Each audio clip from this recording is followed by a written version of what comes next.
अर्थ education centre में आपका स्वागत है। आज हम लोग आरआरबी एनटीपीसी सीबीटी 1 का सेकेंड शिफ्ट के एनालिसिस करेंगे। चलिए हम लोग वीडियो को शुरू करते हैं। कंप्यूटर से एक सवाल आया था, what is a Intel i9। Intel i9 क्या है? सॉफ्टवेयर है, एप्लीकेशन सॉफ्टवेयर है, सिस्टम सॉफ्टवेयर है, प्रोसेसर है। तो i9 क्या है? इंटेल का एक प्रोसेसर है। प्रोसेसर दो ही कंपनी बनाती है, AMD और दूसरा कंपनी है इंटेल, जो कि प्रोसेसर बनाती है कंप्यूटर में। दूसरा क्वेश्चन पूछा था, which is the largest tunnel. तो सबसे बड़ा टनल कौन है? ऑप्शन के अकॉर्डिंग ऐसे इसका आंसर होगा अटल टनल। भारतीय कृषि अनुसंधान संस्थान कहाँ है? अगर ये सवाल होगा तो इसका आंसर होगा न्यू दिल्ली। अगर इंडिया राइस का पूछा होगा तो इसका हो जाएगा कटक में है।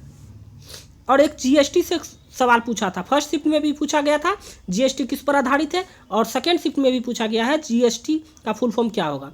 गुड्स एंड सर्विस टैक्स होगा। और इसरो से सवाल पूछे जा रहे हैं। इसरो ने 2016 में एक साथ कितने उपग्रह लॉन्च करने की उपलब्धियां हासिल की गई थी? तो इसमें था 105 लगभग। आप लोग कमेंट सेक्शन में बताइएगा कि कितना था वह संख्या। गीत गोविंद के लेखक कौन है? ये पुराना ही बुक और ऑथर से पूछा था, जयदेव है। कैबिनेट मिशन भारत कब आया था? तो 1946 ईस्वी में कैबिनेट मिशन पारित किया गया था, जिसमें उसके हेड थे पैथिक लॉरेंस। और एक क्वेश्चन पूछा गया था, यूनिसेफ का हेडक्वार्टर कहाँ है? तो यूनिसेफ यूएनओ का हेडक्वार्टर है न्यूयॉर्क है। और एक पूछा था कंप्यूटर से रिलेटेड, HLL का फुल फॉर्म क्या होता है? तो होता है हाई लेवल लैंग्वेज। LL का हो जाएगा लो लेवल लैंग्वेज, याद रखिएगा। एक गांधी जी से सवाल पूछा था, गांधी जी ने किस कांग्रेस की अध्यक्षता की थी? तो बेलगांव 1924 में। गांधी जी को आप लोग पढ़ के जाइएगा। एक सवाल पूछा था कि बेरी रोग किस विटामिन की कमी से होती है? Vitamin B. विटामिन से क्वेश्चन तीनों शिफ्ट में पूछे जा चुके हैं। एक क्वेश्चन कंप्यूटर से रिलेटेड था, पाइथन क्या है? पाइथन क्या है? कंप्यूटर का एक हाई लेवल लैंग्वेज है। और फुल फॉर्म से क्वेश्चन पूछे जा रहे हैं, एब्रीविएशन पूछे जा रहे हैं। ASCII का फुल फॉर्म क्या है? American standard code for information interchange. एक क्वेश्चन फिजिक्स से पूछा गया था, एक ही क्वेश्चन फिजिक्स से पूछा गया था, 1/4 ओम का रेसिस्टेंस 1/4 ओम का रेसिस्टेंस है, उसे सबसे ज़्यादा रेसिस्टेंस कैसे ज्ञात किया जाएगा? तो ज़्यादा रेसिस्टेंस करने के लिए क्या करेंगे? उसको समांतर क्रम में जोड़ते हैं। एक सवाल पूछा गया था, नींबू का पीएच मान क्या होगा? तो नींबू का पीएच मान कितना होता है? 2.4 होगा। ऑप्शन के अनुसार आप 2 के नज़दीक में कौन सा ऑप्शन होगा वही हो जाएगा। और एक सवाल पूछा था, यूरेनियम सबसे ज़्यादा कहाँ मिलता है? तो यूरेनियम सबसे ज़्यादा मिलता है जादूगोरा, जो कि झारखंड राज्य में पड़ता है। ये बहुत ही पॉपुलर क्वेश्चन पूछा गया था। कावेरी जल विवाद किन दो राज्यों के बीच में है? तो तमिलनाडु और कर्नाटका के बीच में है क्या कावेरी जल विवाद? एक सवाल पूछा था, इनमें से कौन सी नदी अरब सागर में गिरती है? तो अकॉर्डिंग टू ऑप्शन ज़्यादातर नदियाँ गिरती है बंगाल की खाड़ी में, लेकिन नर्मदा और ताप्ती, जो कि डेल्टा भी नहीं बनाती, इससे फर्स्ट शिफ्ट में भी पूछे गए थे। नर्मदा और ताप्ती जो ऑप्शन में होगा उसके अनुसार आंसर हो जाएगा। और एक सवाल पूछा था, 2020 में रिपब्लिक डे के मुख्य अतिथि कौन थे?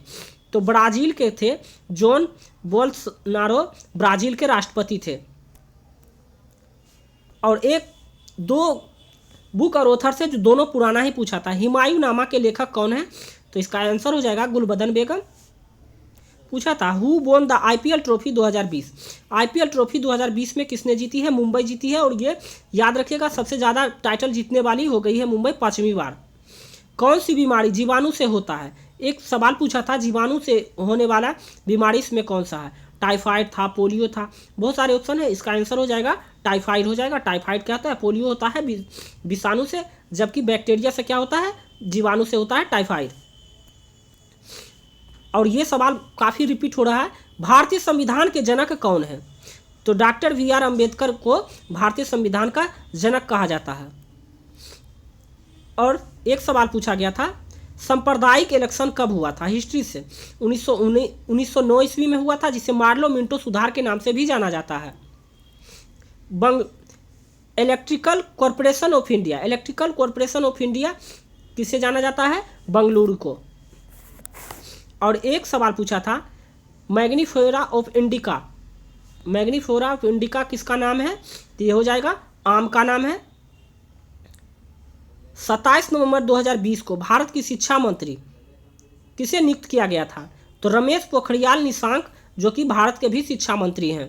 करंट अफेयर से काफ़ी नॉर्मल क्वेश्चन पूछे जा रहे हैं। और एक क्वेश्चन पूछा था, RBI डिमोनेटाइजेशन के समय RBI के गवर्नर कौन थे? तो डिमोनेटाइजेशन का मतलब होता है विमुद्रीकरण।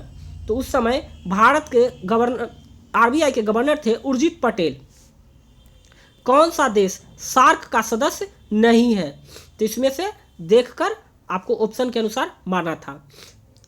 एक सवाल पूछा था, भारत में टोटल हाईकोर्ट की संख्या कितनी है? तो भारत में अभी हाईकोर्ट की संख्या 25 हो गई है। और एक मैथ में क्वेश्चन ट्रेन से पूछा गया था।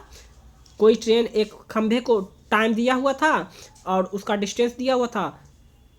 बहुत ही नॉर्मल क्वेश्चन पूछा गया था। और एक क्वेश्चन मीन मीडियम मोड से भी अब क्वेश्चन आ रहा है। एक क्वेश्चन LCM से भी क्वेश्चन आया हुआ था। एक क्वेश्चन था, विश्व पर्यावरण दिवस किस देश में मनाया गया है? विश्व पर्यावरण दिवस अभी किस देश में मनाया गया है? तो इसकी मेजबानी किसने की थी? कोलंबिया में। यदि आपको यह वीडियो अच्छा लगा हो, हेल्पफुल लगा हो, तो चैनल को सब्सक्राइब करके बेल आइकन को दबाना ना भूलें। और इसका PDF प्राप्त करने के लिए डिस्क्रिप्शन के नीचे हमारा टेलीग्राम का लिंक दिया हुआ है, वहाँ से जाकर आप PDF प्राप्त कर सकते हैं। नेक्स्ट अप टू डेट के लिए बने रहिए। आज के लिए बस इतना ही। जय हिंद।